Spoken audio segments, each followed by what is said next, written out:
Bonjour, bienvenue sur Global Success, une chaîne exclusivement réservée au coaching scolaire et à la motivation des élèves étudiants.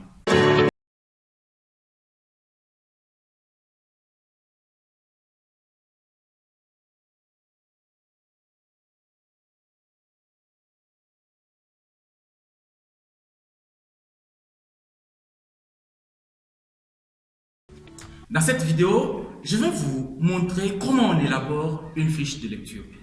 Mais avant ça, je vais d'abord vous dire l'importance de la fiche de lecture. La fiche de lecture vous permet d'avoir un résumé succinct des réflexions d'un auteur, son argumentation, sa démonstration, afin de pouvoir ensuite utiliser ces informations dans vos propres travaux. Mais comment on élabore cette fiche de lecture? C'est ce que je vais vous montrer dans cette vidéo. Et je vais détailler cela en 7 petits points et ensuite je vais vous dire ce que vous devez retenir comme résumé pour élaborer une fiche de lecture. Premier point, il vous faut d'abord identifier l'ouvrage, c'est-à-dire ses références, dire qui est l'auteur, le titre, l'année d'édition, la maison d'édition, le nombre de pages, pourquoi pas.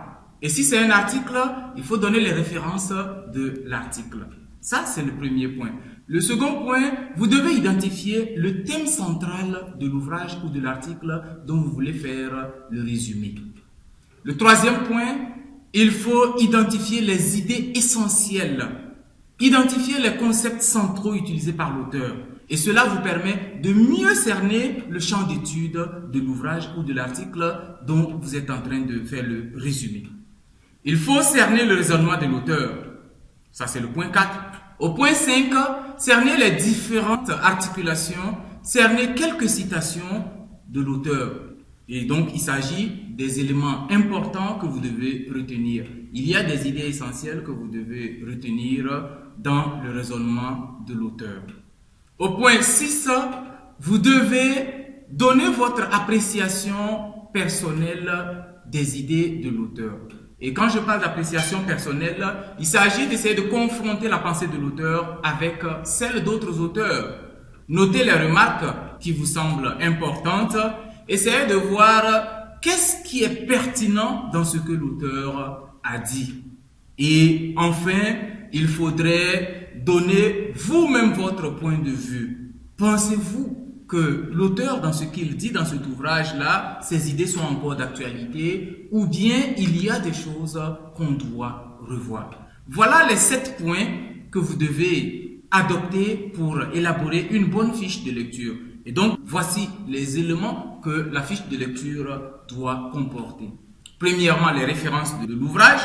Ensuite, le thème général, la trame générale du document ou de l'ouvrage que vous êtes en train de lire, les données de base, le raisonnement de l'auteur, c'est-à-dire les différentes articulations, la conclusion ou les conclusions auxquelles l'auteur est parvenu.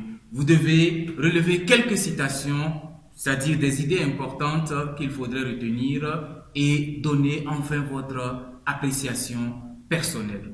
Voilà ce que je voulais partager dans cette vidéo consacrée à l'élaboration de la fiche de lecture. Si ces idées vous ont plu, likez, partagez. Si vous n'êtes pas encore abonné, abonnez-vous à cette page, à cette chaîne YouTube et invitez vos amis à s'abonner, à cliquer la cloche de notification afin de ne pas rater les prochaines vidéos que je donne ici.